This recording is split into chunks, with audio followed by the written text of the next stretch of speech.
Gratitude, it's not easy peasy. It takes work, it takes effort. It is sometimes hidden in a closet and you got to go find it. And I feel like sometimes you're overwhelmed and then you kind of throw it all to the wind. I do, sometimes in the wastebasket. I don't even know where it lives. But I feel like there are three things that I think maybe we should concentrate on today as far as finding gratitude, even when you don't feel like finding gratitude or the search is too big and too mammoth for you to follow through on. That's next on this episode of the Gratitude Journal.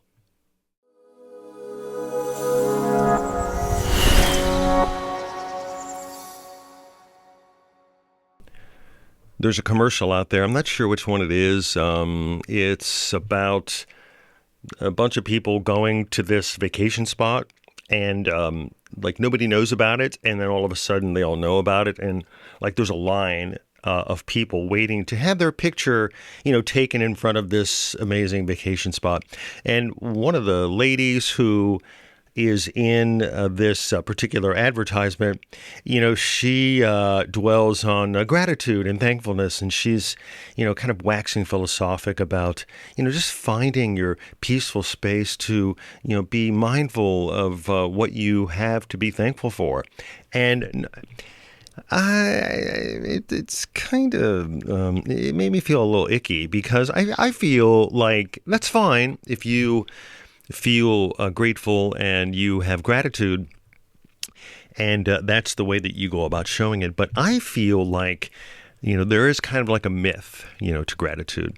Hey, it's Matthew here, and thank you for coming back for another episode of the Gratitude Journal. And I can definitely say that my journey in gratitude the last several weeks has been a very challenging one and a very tough one. And I think that it's sort of appropriate to talk about what I perceive to be is kind of like the myth of gratitude, that it's, this peaceful thing that just sets you at ease and your mind ceases to function and you enter a state of bliss, or, as Buddhists sometimes say, this period of satori where everything is great. And, my experience is that it's not like that at all. And that's what makes this whole gratitude journey very tough and sometimes kind of a hole to dig out of. And I think for the most part, we are tasked with trying to find like that little sliver and like that little crack of thankfulness. And I feel like in social media posts and on television, like the aforementioned commercial, that it's extremely easy to be thankful for what you have when, you're on a hot streak, or, the things that are posted sometimes on Facebook or some of the other social media platforms where the myth of gratitude is sort of personified like it's easy to find, and I'm reeling off the 10 things that I'm grateful for. And again, I don't think lists are bad ideas, and I also don't think that it's necessarily a negative thing that we talk about things that we're grateful for when things seem to be going right. But I feel like in the last several weeks, there have just been a number of things that have just not really gone as planned. And I speak to that primarily, and for those who are caregivers, you will definitely understand what that means. I've just, the past couple of weeks have just felt a large sense of, victimhood.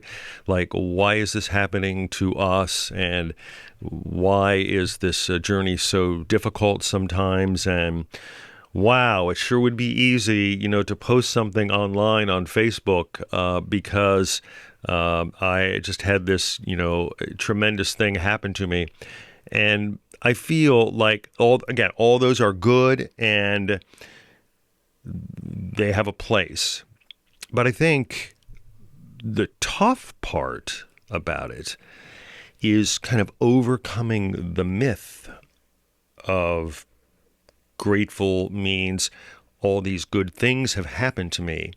And I speak about this from personal experience because it has been very difficult lately. I mean, Donna, my wife, and the person for whom I care, has gone through a number of challenges that involve pain. And, Dr. Matthew, who is not a doctor, I've tried to wedge myself in between all of these instances to hopefully make things a little more bearable, for her, and at the same time going through all the regular stuff that we have to go through.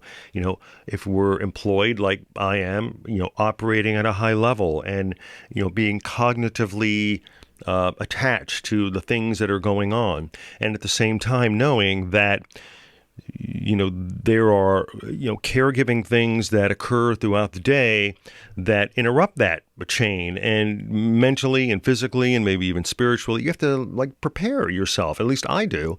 And that makes the journey pretty tough. And it's been tough to, sit in front of this, camera setup and to find the time to do so.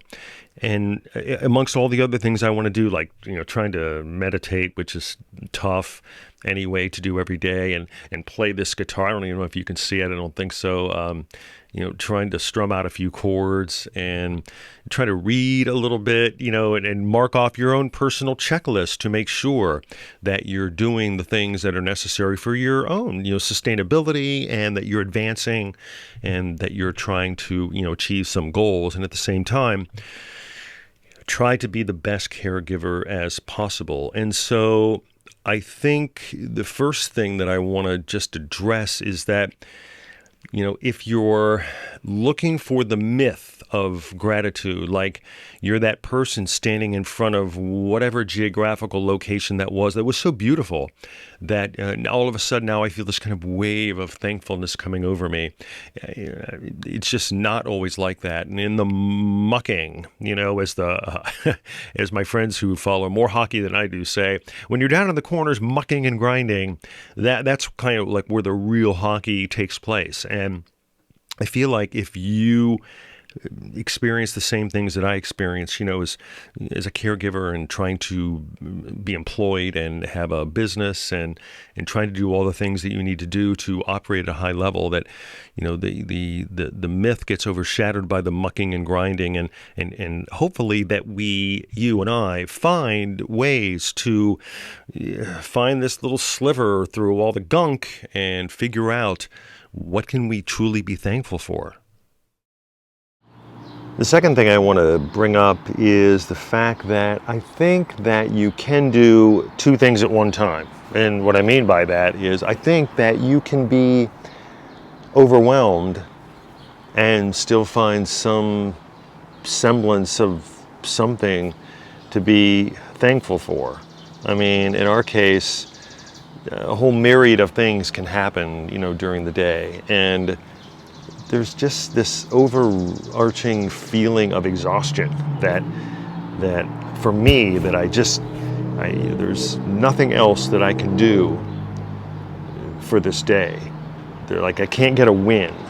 And, I think victimhood kind of seeps in, and it feels a lot like I just want to throw in the towel and I just want to give up. And then all of a sudden, something really minute will happen. Like, hey, this dinner that you created, it tastes really good. Or, I loved my bath that you ran for me. It made me feel really good. And it's like small things like that just kind of seep into an otherwise just ratty ass day, just something that just is not working, and you feel tense, and everybody that you're sort of coming into contact with during the day, they're sort of feeling the emotional wrath of, what you're sort of pushing out there. And I have to remind myself that not only do I affect the surroundings of people and things around me, but that even amongst what seems to be formulating as a like a crowded day and like a kind of a yucky day, and things aren't going right, or I picked up the wrong thing at the store, or I forgot to bring my stupid wallet, or it's hard to buy gas when you don't have your wallet. That just like maybe just that little drop in the bucket that kind of makes sort of a whacked out day seem marginally better. So I think that even amongst all of the gunk, it's possible for us to feel gratitude and still feel overwhelmed, during a day.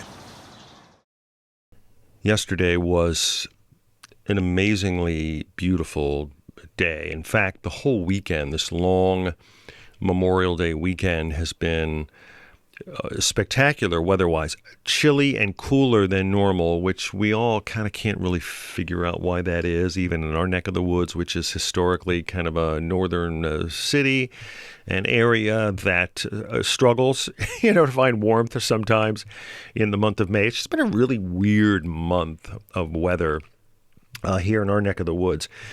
But it was particularly great yesterday. And I think I want to tie this up by saying that sometimes in order to discover gratitude and being thankful, in order to get it, I think you have to give it. And I'll use this walk that we went on as an example. And of course, Donna had been experiencing some mobility issues and some other things. And so we got out of the car, and I don't know what I did to like the top of my hip or thigh, but playing pickleball, and I just been injured it, and it just is not getting better. So I'm thinking maybe there's something more serious down the road. I have to go to my orthopedic person here in a little while. I mean, go to this person here in a couple of weeks to figure out what's going on. But I was experiencing some mobility things myself. But anyway, we both managed to get out on the walking trail, which is a paved trail in a town just north of us, and it's beautiful. People rollerblade and walk, and sometimes they like do these little motorized cars that they're probably not supposed to be doing, or motorized little scooter things. Doesn't really highlight exercise per se, but that's what they're doing. Anyway, we were walking, and I feel like sometimes when you're passing, you're passing people who you're walking towards, and you think, do they want to say hello, or like, are they just out here being contemplative and they don't want to be bothered? And so while we were walking, a couple of people were passing, and they were couples, and they were talking. And, I sort of looked up and made eye contact, and I didn't want to like interrupt, their flow.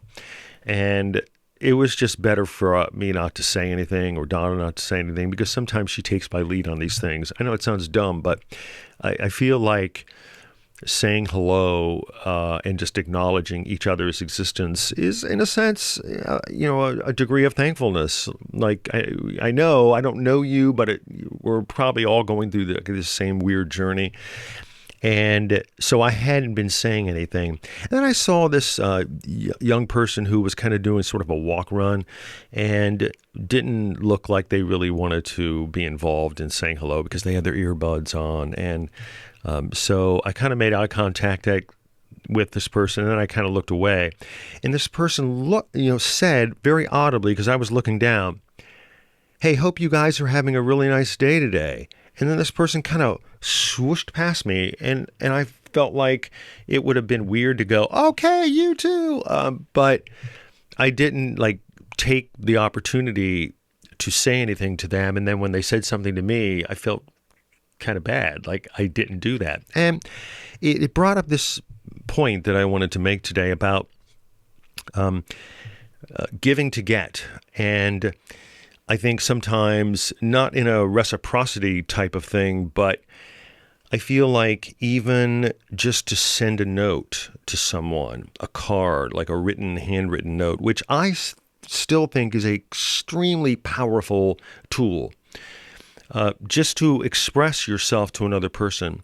Like one of our friends lately had experienced the loss of her husband, and I just felt compelled to send a note, not for any particular reason, but just to say, I was thinking about you, and just I'm here if you need me.